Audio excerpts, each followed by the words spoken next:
sure you send your questions to us during the presentation. Thank you so much, Shura, for this introduction. Jazakallah khair. Thank you, everyone, for joining. Peace be upon you all. Assalamu alaikum. Anything I say in Arabic, I will follow it in English, inshallah. إن الحمد لله نحمده ونستعينه ونستغفره ونعوذ بالله من شرور أنفسنا ومن سيئات أعمالنا فمن يهده الله فلا مضل له ومن يضلل فلا هادي له وأشهد أن لا إله إلا الله وأن محمدا عبده ورسوله. We begin by praising Allah subhanahu wa ta'ala, that we bear witness that no one has the right to be worshipped and obeyed unconditionally except for Allah subhanahu wa ta'ala.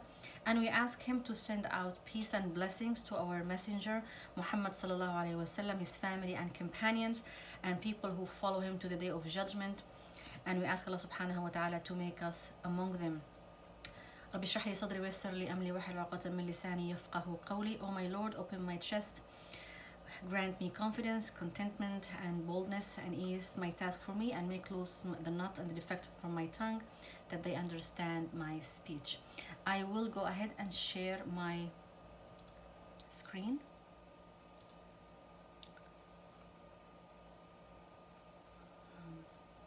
You're good to go on my end.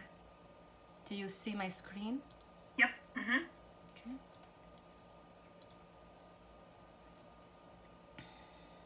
The PowerPoint disappeared. How about now? The PowerPoint disappeared. Okay, so let me stop sharing and share again. Do you see it now? Yes. Perfect. Okay, thank you. So we're going to talk today about strengthening the relationship between parents and teens, and the topics we will cover is the challenging times that parents and teens go through, the nature of the conflict, adolescence and emotions, adolescence and anger, and scream-free parenting and staying connected. Can everyone hear me and see my screen? Okay. So first we want to talk about the challenges parents face. And we hear that often. I hear it often from people that come to my practice, from people around me. So first of all, the teens, sometimes they will challenge religious teachings. And they will challenge, for instance, praying Fajr is too early, or 5 times a day, it's too much, or we can't do it 5 times, and and so forth. Technology, this is a big thing now, especially through COVID. A lot of teenagers are just hooked to the digital devices, and they will not get off of it. Parents are complaining a lot about that. Peer pressure. So when we talk about the Muslim community, a lot of some people are immigrants, and sometimes there's a discrepancy between how friends are viewed by parents. So overseas, or parents who are immigrants, sometimes they view that they are just friends, they are not your family. However, friendship is viewed differently here in the US. So excuse me. So adolescents, they start to get more influenced by their peers than their parents, and that's really can upset the parents and feel that they are not influencing their children as they would like to do. Drugs and alcohol addictions, that's a big one also.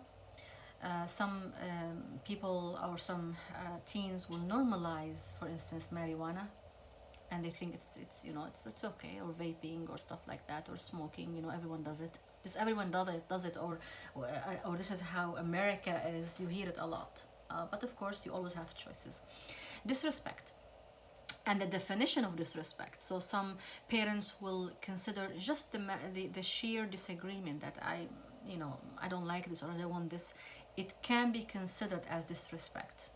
But of course, disrespect can be like you're talking back, yelling, screaming, slamming doors, But some teens, they cannot even say, I don't agree with that, because it will be viewed as disrespect.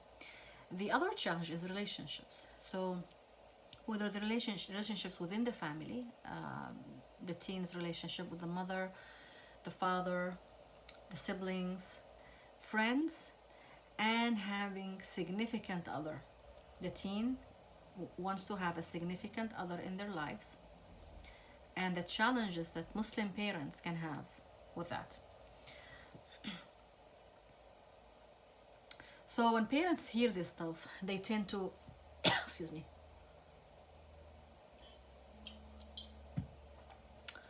and those are just examples, not everyone does that, but these are some common responses that we see. Parents sometimes expect perfect behaviors from their children, or they're in denial. No, my child will not do that. So it's like they turn a blind eye to whatever they see or don't see, or they don't pick up the clues. They don't pick up the clues. There's certain stuff that you can see, and some parents also parent their children as they're still living in the Middle East or in South Asia or North Africa or other sides of the world, and they don't really adjust or educate themselves on how life can be here in the US for the teens. Because I hear sometimes often from parents, oh, when I was his or her age, I used to, yeah, this was your age, that's your country, that's your time. It doesn't apply here. Or sometimes the child will come, the parents sometimes will come, my child is cursing me, and they're saying these words. And sometimes they are using the native language. And then the question is, where did they get these words from? Is it from home or from school? They're not going to learn the native school curses at school. So we need to watch what we are modeling for our children. Parents do not enjoy their children. And this is a big one, because a lot of parents don't know what that means. It's not about just feeding and clothing the children and getting them education. Of course, and you see that a lot of among immigrant parents, education is very important, and it is important. But there are other things that's important, other aspects in life that is as important, that we need to look at our children as blessings, and Allah subhanahu wa ta'ala has entrusted us to take care of our children. They are not a burden. So some people will look at, maybe culturally sometimes, it's like a burden. Do we really enjoy our children? That's a big question. But also, before enjoying our children, do we enjoy ourselves? So it's a chain of things that we need to think about. Focus on misbehaviors versus the good behaviors. So the focus is always on the negative. We don't encourage the positive. All the positive is taking for granted. Or of course you have to take a full mark. Of course you have to pray. It's like we don't praise them on the things that they are really doing well, and we focus on the stuff that they are. The girl is covered, but showing some of her hair and stuff like that, and then we focus on that instead of. We don't really try to understand them. We don't really try to cut them some slack. Connection and communication. That's another one, in terms of. A lot of families that they come from backgrounds, and I'm talking about the immigrant parents, but of course, parents, even parents who are not immigrants. If the children see the parents fighting, yelling at each other, and sometimes parents will say, no, we were fighting in our bedroom. Yeah, but everyone can hear. And swearing at each other, or belittling each other, criticizing each other, that affects the children and their relationship. And we're going to talk more about that in other slides. But our responsibility towards our children is not just about giving them basic needs. Are we giving them our presence, our undivided attention, validation, genuine love? But sometimes if the parents themselves did not get love or feel loved by their own parents, that can be a challenge. And the parents has a responsibility of actually working on that themselves in order to parent their child. So I do remember, so my background is originally pharmaceuticals and business. And the reason I joined psychology, or I studied actually psychology, specifically marriage and family therapy, because I realized that my daughter and I were not really communicating, and there was a huge gap. I did not really, I wasn't planning to be a therapist back then. I just wanted to understand what's going on. Like, why is this going on? I'm doing my best here, and why things are not going well? And then I put myself into therapy and stuff like that. I'm not saying that everyone should go and study psychology, but I think it is our responsibility to actually work on our stuff, individual stuff, because this has a direct impact on how we parent our children. And yes, parents can make mistakes, and we want to really relinquish the idea of a parent cannot make a mistake, and we put them on pedestal. We cannot put ourselves at a pedestal that we don't make mistakes just because I'm a mother or I'm a father. No, we do mistakes, and plenty of mistakes. So I want to talk about the parenting styles here, and the first one I will talk about here is the authoritarian. So the one that says my way or the highway, and children from this household, they feel that they lack confidence, and they don't really know how to make decisions, and they always doubt themselves. Authoritative, and this is the one that we want to really focus on here in terms of setting rules and boundaries, but at the same time I have a regard for their feelings. Doesn't mean that, and this is a tricky here. Sometimes people feel because I connect with my children, so I'm not gonna put rules, I'm not gonna put boundaries, things will go, and this has severe consequence in terms of children need structure, and we cannot just let them rule their lives on their own. But how we put the structure, and being consistent, and give them choices within our structure. So I have a child here, I'm going to give you 3 choices, but I approve all 3 of them. Then I will ask him or her to choose what they want to do. So I am helping them to make decisions, but within the structure I have in the household. And to be consistent with it. It's not like today I feel like putting boundaries, so why are you late? And then tomorrow, oh, it's okay, they came at 12 o'clock. So then this inconsistency is not good for the children. The other one is being permissive. Permissive is the one who puts rules and then doesn't follow through. No consequences. So, if I do it or don't do it, there are no consequences, and the child gets used to that. So there is no structure, and another thing here that we want to talk about, the difference in parenting styles between the 2 parents. So if we have a parent who set boundaries, follows through, and the other one is permissive, then there is a gap in parenting style here, and the children will take advantage of it. And I have seen cases where that has a detrimental impact on the children. In a lot of aspects. The permissive kind of parenting style will produce children who are don't really do well in their academics. Some of them will fall into drugs and alcohol, and there are other behaviors. Uninvolved when the parents are completely hands off. They have nothing to do. Those people also feel that they are not important. These children, they grow up to be adults. They're not. They feel they are not important. They cannot really carry a healthy relationship with their own significant others, and they project their own issues on their children and their significant others. So when we talk about positive parenting, and I mentioned here a couple of points in terms of the touch, to be gentle, to feel safe. When we talk about safety, we are not talking about only physical safety. We are talking about emotional safety. When we are unsafe, when we feel unsafe to open up, when we feel unsafe to share how we feel, when we feel that we are living double lives. How many of our children live double lives? They live at home in a certain way because they don't want to get in trouble, and then they go to school and they are different people. Different way of dress, it's like a different person.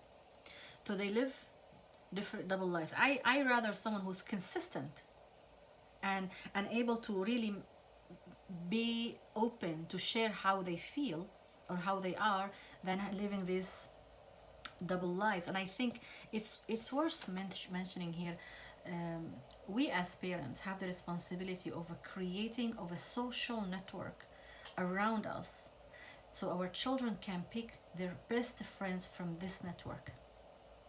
So what happens sometimes, we put children in schools, in public schools, which is okay, and then they create friendships. You don't know about that. And then when they are in teens, you get surprised by the influence and what's happening. Well, it's our responsibility to provide social network that in the weekends, holidays, people have people to socialize with if you want them to really be raised in a certain Islamic way. You want to be calm. This is a big one. Being calm, not because there is something bad happened that will give me, and we're all guilty of that, myself included. Being calm, specifically when you come from a household, the parent comes from the household originally that people handle conflicts in an angry way, if you will. That's even more work that we need to do in order to keep the composure, to compliments. You want to give calculated compliments. It's not like some people will just give compliments left and right.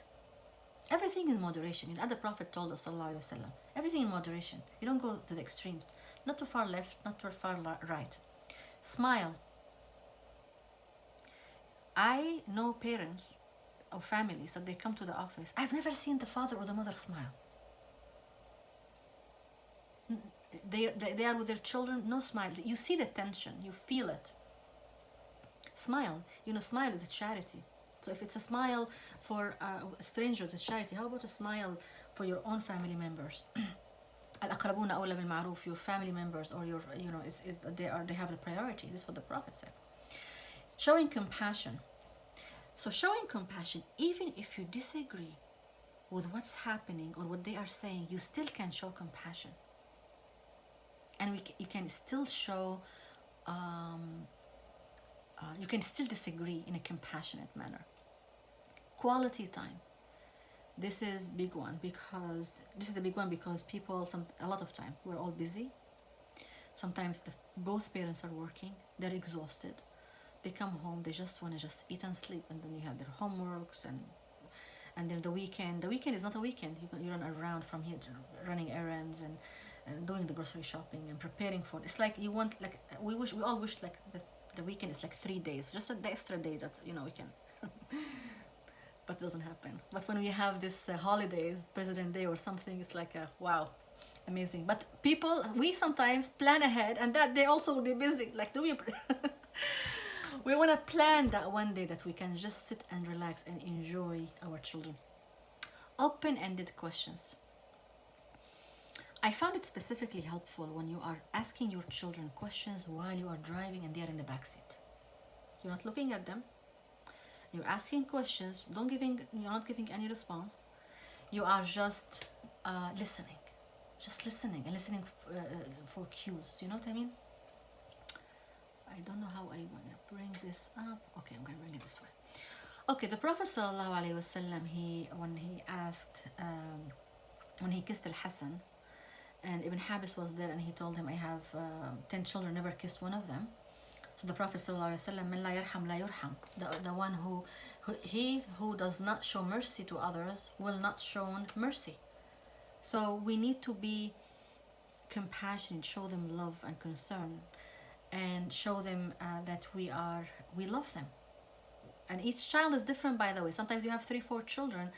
You think that you're giving the first one love and things are going well. No, you have a second one, a third one. I mean, it's not working. It's not working. I raised the first one. Yeah, because he or she are different people, and you want to take time to understand their personality and adjust. It's work.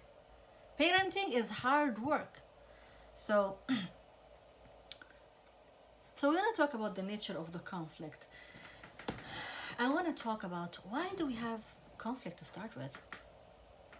Why do we have problems with the teens? Why there anger?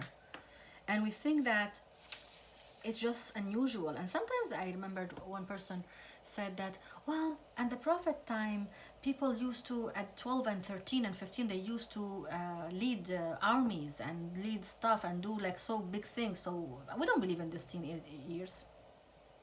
If you go back, I think there was only 1 or 2 examples of this. Only one or two. What happened to the rest of the community? Plus, it's a different time, different rules, different. So we want to be open because this time is different. Because when we say that, actually, we actually are stripping these people or these children or these teens the right of whatever they are going through. It's as if as I'm telling them, grow up. You don't have to feel this way. And this is insulting. This can be insulting to the teens' feelings and experiences. So the nature of the conflict, the teen pushes for more independence. Of course, I want to drive. I want to go to school. I want to go to the furthest school in the country. So they're in New York and they want to go to California. Yeah, because they want to be away from all of these rules and all of this. That's fine. I'm not saying that's fine for them to go. That's fine to let them dream. And then it all comes down to explaining and being rational about stuff. But it's normal for them to feel this way. However, when you have an immigrant parent, this is not normal for immigrant parents. Specifically if the one who's going to school is a girl. Excuse me, where are you going? Well, but no, they don't want them to go to the dorm to start with, let alone leave the state. And sometimes it happens to boys, but I see it often with girls. Parents restrain from that push in the interest of safety and responsibility. So of course, parents are concerned about this time is dangerous. It's not like our time. There are a lot of incidents happening. I'm afraid. I'm worried about my child, and that's all valid. That's all valid. I mean, we are not denying that. But how can we want to think about how can we balance this with that? The push for independence versus the push for safety and security and responsibility. So there are 5 engines if we want to talk about drive independence. First of all, separation. I want my own time. Like you see the teen now, stuck in their bedroom. Don't talk to me. I want to, don't open the door and knock the door before you go and come in and all of this good stuff. And the parents are not used to that. So this will really drive them off the wall. Expansion. So I want to have more friends. I want to spend time with my friends. I want to take my own decisions. Differentiation. I want to be my own person. You don't tell me what to do. Opposition. I can be different. I don't have to be like you. And responsibility versus so okay, do you drive the car? You don't drive the car? Do you go to school? Do you go to the dorm? No, I'm not gonna let you. All of this stuff. So there's all of this struggle. It's like 2 forces. They are working toward the opposite of each other. We have to understand at the end of the day, these children will grow and become adults and they will be independent. So the end result is that. Are we aware that this is going? If you are talking to some parents, specifically immigrant parents, and I'm one of them, by the way, I'm an immigrant parent, we feel that, okay, our children, they need to stay close by us, they need to take care of us when we get older. This is the mentality that those parents are coming with, you know what I mean? And now we are raising these children in the United States, and they want to be independent, they want to live on their own, they want to make their own decisions, they want to do whatever they want to do. So what do you mean, I don't want me to leave? This is a different time, you need to understand. So this fight, as parents, we need to understand, we will lose it. Are we prepared? Do you want to lose it in a way that works for both of you and not call it actually a loss? It's a win-win. I rather my daughter goes and travels over to another state and works, and she desires to visit me. She wants to call me instead of me bugging her. I'm your mom, you're not asking about me. I'm your mom, where are you? Which one would you prefer? Do you prefer that she or he are connected to you, so they are willing to do so, or they are pushed and they are as if you're pulling a tooth? You call me, you didn't call me, I texted you, you didn't answer. Do you want that game? So we want to think of a couple of things here. Parents are trained in conflict. So, we are parents, we lived quite a bit, and we're tired of conflict. We have the work, we have the in-laws, we have the children, we have the husband, we have the wife, we have the friends. We have a lot on our mind. So really, I'm tired, Leave me alone. I really don't want this conflict. The teen, oh, no. I want to discuss it right now. I want an answer right now. You're exhausted after a long day of work. Oh no, I need an answer. This is one thing to consider. Because the teen is there. It's like, this is their game. It's my independence. I'm going to fight for it. They are fighting for their own freedom. Okay? Well, the parents are just, let you just eat and sleep. I'm so tired by the end of the day. Conflict is cooperative. So, I cannot have a conflict with someone if I don't really consent to it. And we're all guilty of that, including, of course, myself. So we fight, he did it, she did it, he aggravated me, and he says, I respond, and then at the end of the day, we're actually in conflict. But I cannot say that I'm innocent, he started it and he did it. No. Conflict can create resemblance. In terms of, okay, do you want to resemble your child or do you want them to resemble you? So she started screaming, I'm gonna scream louder. Yelling, I'm gonna yell. So now I am resembling her or him. However, if I pause for a second and think, oh, okay, I am the adult here. So yelling and screaming, okay, we'll talk about this later. Screaming, you are composed, you are grounded. Then they will have no option. If you are not fighting back, the person will not fight because there's no one to fight with, And when it comes also to resemblance here, also sometimes the parent and the child have similar personalities, so they will clash. So a parent needs to be aware of that and to come up with a way to really manage it. Conflict can be instructive in terms of, I am actually teaching my child how to do conflict. If I scream and yell and never get to a resolution, and then at the end of the day no one apologizes, what is my child learning? This is how we fight. And this is what he's going to do or she's going to do. Cooperation can create conflict. Sometimes if you, if you are thinking to work together on something and then each one wants to have their own opinion, then it might create a conflict. Let's cook this. No, I don't want to cook this. I don't want to eat this. No. And then it's going to, you are in the kitchen together, but you start a fight. You want to try to be proactive about this. Conflict is how siblings get along. So, okay, so you see parents in my practice, and you see sometimes they always fight. Let them fight. As long as there is no violence or abuse happening, siblings, this is how they get along. They kind of figure it out. Let them figure it out. Don't get between them.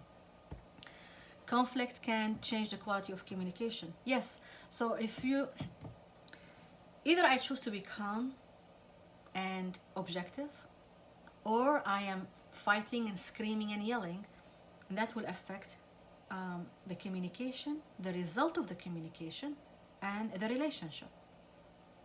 Which one do I want? Conflict can lead to violence. Yes.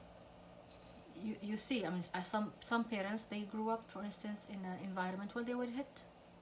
So, okay, the slipper, big one, very common one in our community, the belt, whatever, it's not allowed in the United States, but people do it because some people think that it worked for me. It did not actually. That's why you're doing it again. Or you're doing it to your children. But we have to understand that conflict can lead to violence, and we need to be proactive. We do not want it to lead to that point. Tolerance for conflict can vary between parents, so we can see that between mothers and fathers. In a lot of cases, mothers they have more tolerance than fathers, and sometimes vice versa. So this needs to be worked at. If you feel that you are not able to have a conflict in terms of, okay, let's just discuss this. Even if they disagree, I'm going to sit and discuss. Are you able to continue the conversation calmly or not? If not, then you need to work on yourself as a parent. Tolerance for conflict can vary between parents and adolescents. So again, I spoke about this because parents are older, they are tired, they have a lot on their plates, and they want to just get things done. The adolescents have an agenda. They have an agenda. They want to prove themselves that they are worthy and they can make decisions and be independent. So we want to admit, I want to talk about that adolescence can be highly emotionally charged. So it is a very difficult time for people to go through adolescence on both the teens and the parents. So when we talk about, okay, let me just move this. So when we talk about emotions, again, parents need to model to their children how to actually talk about feelings, hard feelings. How can we talk about it and how can we manage it? If we do not model that for our children, they are not going to learn it from anywhere. Or they're gonna just learn what we are giving them, yelling and screaming, and lack of control. Emotions are powerful source of understanding. So if the teen is angry, it's important to sit and see what's underneath that anger. Hurt, disappointment, depression. What is it? We need to understand. Women appear more practiced and accustomed. We talked about this, that sometimes women, they're accustomed to deal with emotions more than sometimes men. Women tend to seek support and have network more than men, and this is like a common. Now it's changing, but still it's in the community and society at a whole, at large. So we need to pay attention to that. Common emotional hard time for teens. Depression and loneliness is a big one. The problem sometimes is, and I see it with some clients, like the teen would come, of course, under confidentiality, especially in Pennsylvania, it's 14 years. I don't know in New York what's the age. I know New Jersey is 18. So a parent, a therapist cannot disclose anything to the parent when when the teen is 14 and above.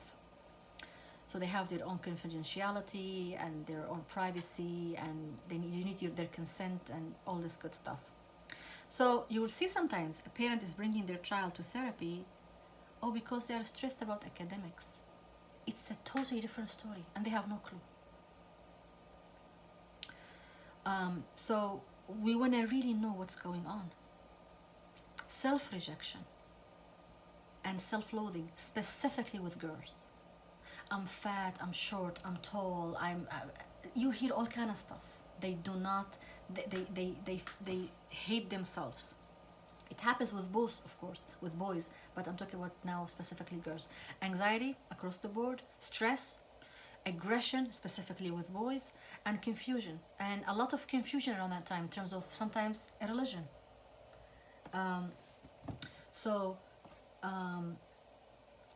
Why religion, why this is important, why this religion is important, why it's the truth. You hear that a lot. And we need to be educated, prepared. And for immigrant parents who actually studied the religion in Arabic, they need to educate themselves about this in English. You cannot just sit with the children and just try to translate and then you don't make sense to them. You need to actually speak their own language. It will require work, but if you really want to get your word across and for them to understand you, we need to do that work. What to do about emotions? So when we talk about emotions, feelings and emotions are not bad. They are just resources for us to know what's going on. They're sad, they're not feeling well. We want to evaluate when we look at three things. We want to see, I'm talking about specifically when it comes to depression and suicide, but it applies to everything, but specifically that. You want to evaluate if the teen actually is talking about what's going on. Is she sharing? Is he sharing? Or they are, keeping that with themselves. The duration of that situation, if they are just isolated and they are not talking to anybody, for how long? Like a day? We all have some bad days, but is it a week? Is it like a month? And the behaviors. So are they harming themselves? So you want to look for clues. Seek help. It's okay to seek help. Reaching out to therapists sometimes can be a challenge for some families because of the stigma that we all know about. So we want to pay attention to this stuff. As we said, parents can evaluate if they can talk about what they're going through. Counseling. We want to go slow when there's emotional outbursts. So for sometimes when the parent, specifically it happens a lot with Muslim families, like if the teen is angry and really expressing themselves and sometimes they get loud, what do we focus on? You're being disrespectful. Look how you're talking to me. Okay, is this really the issue? Or what's underneath it? Are we losing an opportunity for them to open up? Be empathetic. You can be empathetic even if you disagree. I cannot emphasize on this enough on this. You can be empathetic without agreeing. You want to show that you understand because you want to understand the depth of the issue. Use your feelings to become informed. So it's okay to live the feeling and to understand it and to write about it and journal and talk about it. But when it comes to decisions, that's why they say, okay, when you feel something, don't make a decision right away. Wait. Give yourself time. But am I really modeling that for my daughter? Am I going crazy and then asking her to wait and be calm? I mean, I need to show her that. She's going to learn it from somewhere else. So, when we talk about anger, there is anger. Yes, with the teens, there is anger. This is a reality to accept. And it's not something we have with our children. It's something we do. This conflict and the anger, something we actually consent to. And we want to give them, again, an example on how to handle these emotions, how to talk about it, how to manage it. Even when we fight with each other, like we all make mistakes. Do we apologize? Do we sit and say, okay, I yelled and screamed, I shouldn't have done that, I'm sorry, next time I will do better. So just show the human part of you, or I don't do mistakes. And some parents have that attitude. I'm your mother, you just do what I say and that's it. What are we losing in this process? You are losing the connection. So when we really manage anger, we want to understand that anger is the easiest emotion that we can show, but there is something underneath. It's not about anger.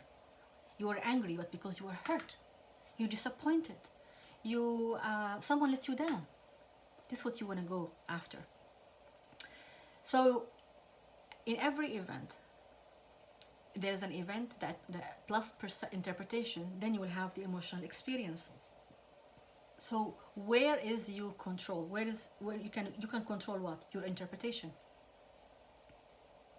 So if something happened, I can look at it in a certain way and get really mad and angry, or I can look at it from a different perspective and kind of balance the positive and the negative. I say, okay, yeah, this is upsetting, but also there is some positive. Think about it. So we need to teach our children that to think rationally and how to self-soothe and calm yourself before you react, because this will help them in their life, professionally and family-wise, with their significant other. And when we talk about anger, why do we get angry? You don't get angry if you don't care. That means you care. Can we acknowledge that anger is about care? Or about something really you care about that's being missed, or directed somewhere else, or let down of expectations? So when we want to talk about emotions and we want to handle the emotion, help the teen handle their emotions, we want to talk about grounding in ourselves. Are you in control as a parent? You want to name it. You want to name what's happening. I am mad and angry because I'm hurt. And I got mad, I own the responsibility, you claim it. And you don't blame it. So you do not actually blame anybody for the way they feel. Everyone has the right to feel whatever they want to feel. Our responsibility starts with our behaviors and what we say. Do we model that? Do we show that to our children? So technically, when we talk about parenting is not about the children, it's about us parents.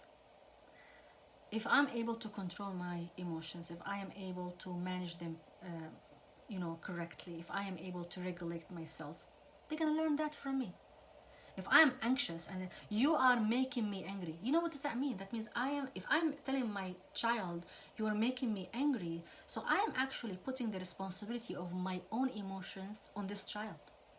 What do you mean that 5 years old is making you angry? They don't know what to do with that statement anyway. They don't understand it, even at 15. What do you mean by you're making me angry? You are making yourself angry. Oh, you're doing this, I'm gonna go to the hospital. This is a famous one you hear. You're gonna send me to the ER because of what you're doing. Okay. No, they are not. You're sending yourself. So, our biggest enemy as a parent is emotional reactivity. What does that mean? Screaming, holding grudges, lecturing, silent treatment, and we'll talk about this. So, when we talk about, you think that when we say scream-free parenting is about, we're talking about screaming, not only screaming. When we hold a grudge and we don't forgive, and any fight, I'm gonna bring you whatever you did 3-4 years ago. I want to drive a car. No. Remember 3-4 years ago what you did. Now it becomes like it's like a whole list of stuff. There is no way for forgiveness here, like, because the more I live, the more stuff that you can add to the list, and then we gonna, what's we gonna do with all of that? Silent treatment is actually a scream parenting. I'm just gonna talk to you. They don't talk to you. They don't answer you. You don't answer. You don't respond to your child. You don't want to talk to them. It's okay to take a break. Okay, let's just table it. We'll talk half an hour later. Fine, but days. I'm not gonna talk to you. I'm not gonna really, interact with you. Shame, sarcasm, controlling. All of this good stuff that they're all considered emotional reactivity. When we do that, so what do we lose? We lose a relationship actually. We lose control, not control of our children, control of the situation. Because where are we going with this? Screaming and yelling, grounding. What are we losing in this? The integrity. So don't scream at me, but I'm screaming. Everyone can hear me to the last house in the street, but you are not supposed to scream. Well, some immigrant parents will say, well, when we are children, our parents used to scream and yell, and we will just sit there and say nothing. That's a different time. Different time, different age, different culture, different language, you just name it. So no, it's not gonna work. So when we do that, if I tell them do not scream and I'm screaming, I'm putting my integrity on the line here. I'm just not being consistent. Why should I listen to you? You cannot really stop yelling yourself. Why are you telling me not to yell? So in order to be in charge, we have to be in control. But from the parents' point of view, parents are tired, exhausted, they feel that they are overstretched, they're overcommitted. They feel that sometimes, specifically also with immigrant parents, that they had to deal with their own parents in a certain way, and they have to be obedient and not, and then their children now are doing that, so they are stuck. It's like the sandwich, it's like they're in a sandwich. So they feel that they are losing on both fronts. But again, if we want to influence someone, we need to be calm and we have to be in control. In control of what? Ourselves and our emotions. So we did say before that if you are not in control, if you are not under control, you cannot be in charge. How can you be in charge and you are not able to control your own emotions? So the Prophet ﷺ said that ليس الشديد بالسرعة ولكن الشديد الذي يملك نفسه عند الغضب, which means the true strong person is not the one who wrestles others down, but the one who controls himself when angry. The Prophet ﷺ said لا تغضب 3 times. لا تغضب, لا تغضب, لا تغضب. Don't be angry, don't be angry, don't be angry. And he directed us to, okay, if you are standing, sit down. If you are sitting, change your position, do something, go and wudu. He never said that if you are angry, go and kill someone or hit someone. He never said that. He always emphasized the fact that we need to, because he knows the impact of that on families, relationships, and the community at large. So we claim that we're practicing Muslims. Are we following this simple stuff? We're all guilty, myself included.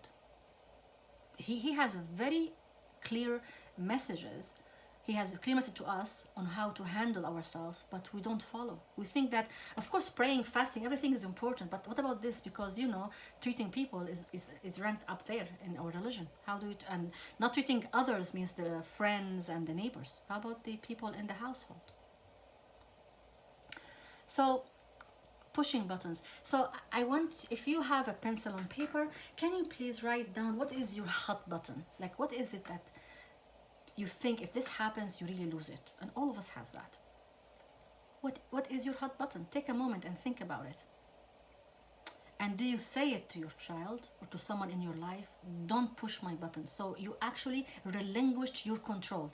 Do not push my button. So I have a button here and it's ready to be pushed. Don't push it. Why can't I be in control of this button and just disarm it? I am in control, not the other person within your husband, your wife, your child, your parent even. So let's take or regain our power and control back.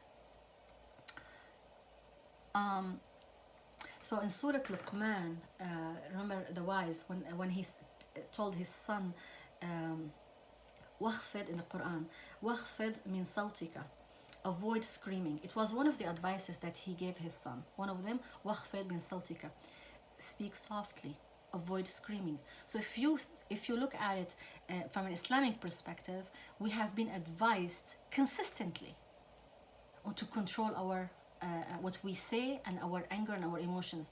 When the Prophet ﷺ sent one of his companions to Yemen, I forgot his name, when he said, are we really accountable for what we say? I forgot the name of the companion, but he said, yes, of course. So we just say stuff. I'm just mad. I'm angry. You are this, and we curse and we criticize and we say really hurtful stuff to our children, to our spouses, and then are we expecting them to forget it? I don't know. What are we expecting after that? So we want to stay connected. And how do we stay connected with our children? We want to acknowledge their feelings. We want to acknowledge how they feel, even in fantasy. Like they want to go to Disneyland. Okay, if you want to go, what do you want to do? Let's sit and think about it. Okay, even if in fantasy, let them share with you. You know, be their safe place. A lot of people, when I ask them about the safe place, very few say home. Do we want our homes to be a safe place for our children or not? And if we want that, what are you willing to do for it? We want to engage cooperation. So are we going to blame them, accuse them? And you're a liar, you're disrespectful, you are. Or maybe you can find a different way of pointing out mistakes. Are we gonna tell them, oh, you're always late, you're always disrespectful, you never listen? This never and always and should doesn't work. Can we use different wording? Can we work on how we say things? It matters. Words matter. You know, when we say something, sometimes a word can really be a deeper knife in a heart than a knife itself. Sometimes, you know, do you remember someone said something in your life that you never forget? I do. I definitely do. Why didn't you forget that word? Because it hurt you so much. And sometimes it hurts even more because of who said it. Do you want to be that person that can create that pain to your own child that we claim we love them the most? So, do we want to lecture them? I mean, it never works. You sit there and lecture them and scream at them and yell at them. It doesn't work. They might do something to please you, but later on they will do what they want. You want them to have this sense of commitment that I don't want to really lie to my mom. She trusts me. You know? And when they come and tell you, even if they did something bad, okay, I'm so happy that you told me. It doesn't mean that you are relinquishing boundaries. But how are you doing it? It matters. It matters. So, do you want to give them commands? You do as I say. Or do you want to give them choice, as we said the first time? Give them choices. Okay, you can come at this time. You can go eat outside and... Oh, it's COVID now. But anyway, so you can go out and come back at 10 o'clock, or you don't have to go out, but you can watch a movie and do this, or maybe give choices. Give choices that you approve of, all of them. And let them decide. So you're giving them the ability to make decisions, but within your values and the structure of the household. So actually we reached the end of the slides here, and we want to talk. We talked about the challenging times that the parents and teens go through, and the nature of the conflict, adolescence and emotions, and anger, screen-free parenting, and staying connected. So I want to add at the end that when we are talking about screen-free parenting, and there are a book you can order online. It's called Screen-Free Parenting. This concept you can apply to everything in your life, not just with parent, because if you are able to control your own emotions with your spouse, with your friend, with your boss, with your children, you are in control. So when we are able to control our emotions instead of our emotions control us, then we won. What did we win? Ourselves. It's not about winning the small battles. It's about winning in terms of growth and maturity. And sometimes we go difficult times. This does not mean that we don't go through difficult times, and this does not mean that sometimes we fail.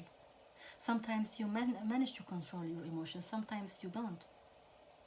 Are we also giving ourselves a room of error? It's okay, we're human. We're not going to be perfect all the time. Sometimes we lose it. Yes, we all do. But are we able to come back and apologize and talk about it and really process it and and say that I made a mistake. I messed up. So your children will learn from you that it's okay to make mistakes, but then correct it afterwards. It's like we appreciate the human within us. I know we still have time, but I reached the end of the slides. So this is the information if you'd like to contact me. And now I open the floor for questions. Amazing.